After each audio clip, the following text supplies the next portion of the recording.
Olá a todas e todos, bem-vindos ao Crime Day. O tema da aula de hoje é as redes sociais.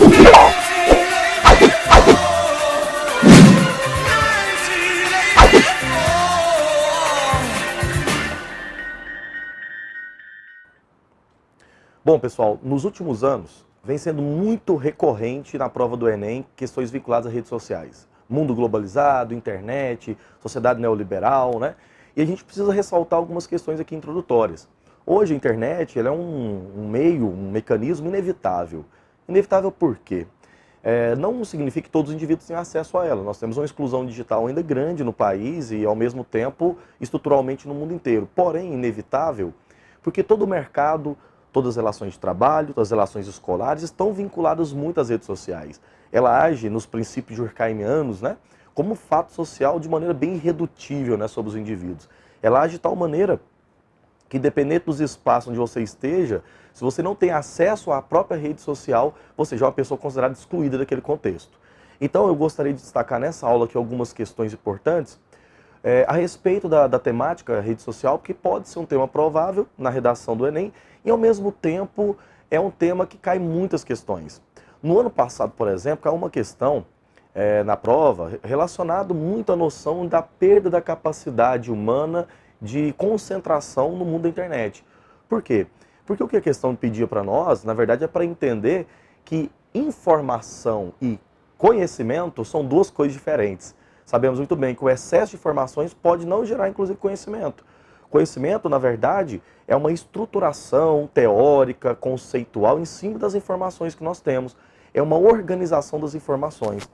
E aí, isso é só um exemplo para vocês entenderem como que a prova pode cobrar isso.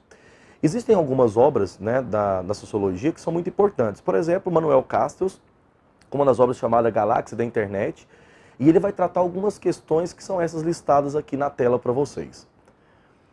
Ascensão de novos padrões de interação social, processo histórico de desvinculação entre localidade e sociabilidade, apropriação pela prática social e uma alienação do mundo real. Vamos nesses 4 pontos? Primeiro, né? Ascensão de novos padrões de interação social. O que isso significa? A internet ela conseguiu fazer a nível, como o próprio Zygmunt Bauman falava, né, no termo que ele utiliza de vida em rede, uma nova forma de interação entre os indivíduos, que não é mais presencial necessariamente, mas é uma interação que encurta espaços. Não sei se você já notou, pelo menos a nível de percepção, no mundo da internet, a hora ela parece estar diminuindo. Mas do ponto de vista natural, sabemos, né? Uma hora tem 60 minutos. Porém, na rede social, uma das categorias que ela consegue criar é uma nova forma de interação onde a percepção nossa temporal ela diminui. Então, uma hora parece ser menos. Ao mesmo tempo que os espaços vinculados a essa globalização do mundo da internet, ele também consegue ser mais curto. A distância entre a minha cidade e o Japão é a mesma, fisicamente dizendo, porém, ela é percebida de maneira distinta. Então, quando nós pensamos a respeito da vida da internet, isso é uma das questões importantes, é uma nova prática, novos padrões de sociabilidade. Segunda tese, a noção de um processo histórico de desvincular localidade e sociabilidade. Veja, quer entender algo mais fluido, como diria Bauman, do que os relacionamentos nas redes sociais? Tudo começa com uma curtida e termina com deixar de seguir. Estou utilizando a linguagem do Instagram, para vocês terem uma noção, só para ter uma ideia de que a localização e, ao mesmo tempo, a sociabilidade entre os indivíduos na internet ela é muito mais frágil do que do ponto de vista prático. São rápidos e, ao mesmo tempo, instáveis. O que Zygmunt Bauman chamava mesmo de mundo líquido, certo? Essa liquidez nas nossas relações. Terceira tese, será que a internet ela apropria pela vida social? Pode estar tranquilo. Se na vida social nós temos violência, se na vida social prática nós temos desigualdades, na internet também temos, né? A internet é uma plataforma dessa vida social, utilizada de uma outra maneira.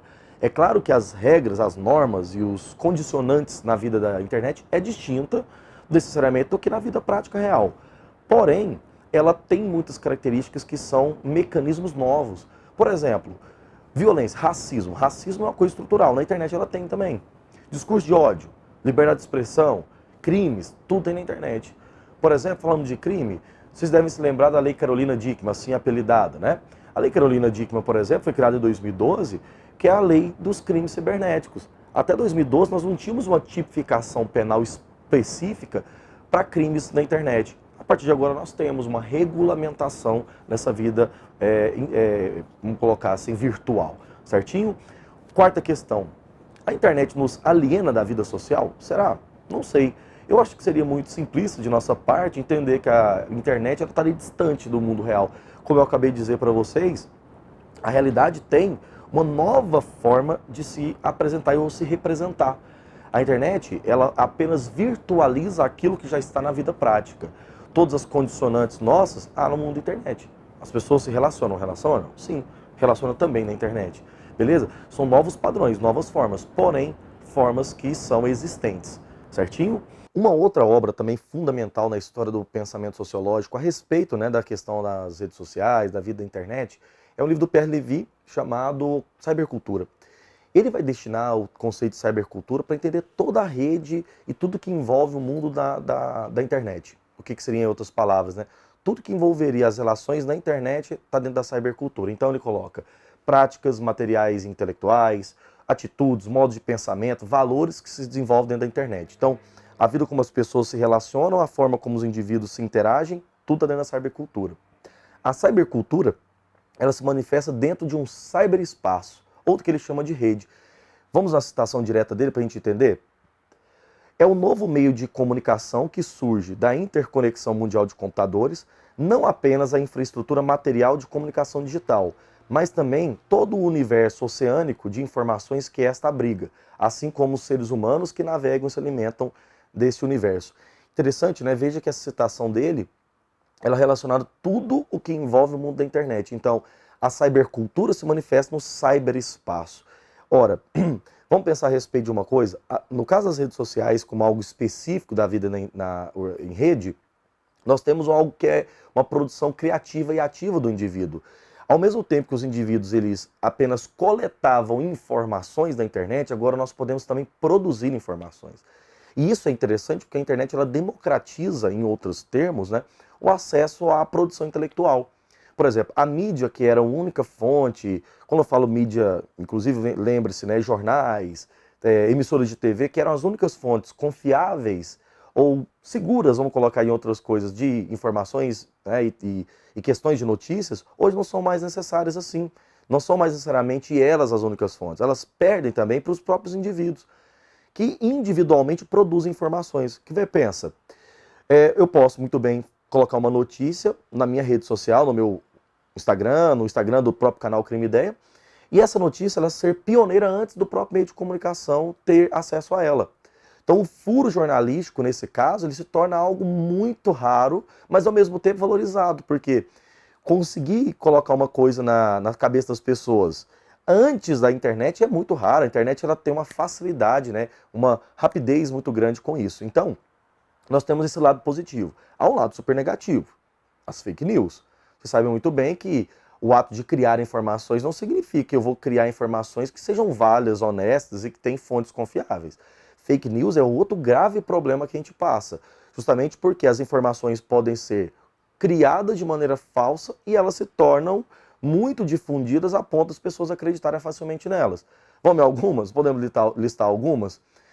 Surgiu uma fake news na internet há algum tempo que uma empresa aqui no Brasil, a Ambev, né, que produz cerveja, estava moendo junto dos cereais pombos, aves, né, juntos. E aí saiu nessa internet muita gente acreditando que era um videozinho de uma fábrica na Rússia, não tinha nada a ver com o Brasil, estava fazendo isso. Outra, o ministro Gilmar Mendes, na época, tinha proibido o Big Brother de 2017.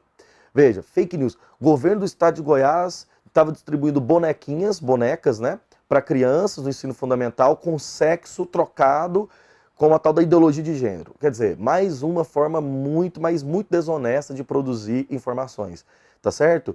Então é isso. A vida da internet é uma vida extremamente complexa, né? Citei dois autores aqui que podem ser muito bem utilizados para vocês como referência, certo? E que, lembre-se, além da redação, nós podemos cobrar questões na prova vinculada a esse mundo e essa tecnologia globalizada, certinho? Um abraço para todos e até o próximo vídeo.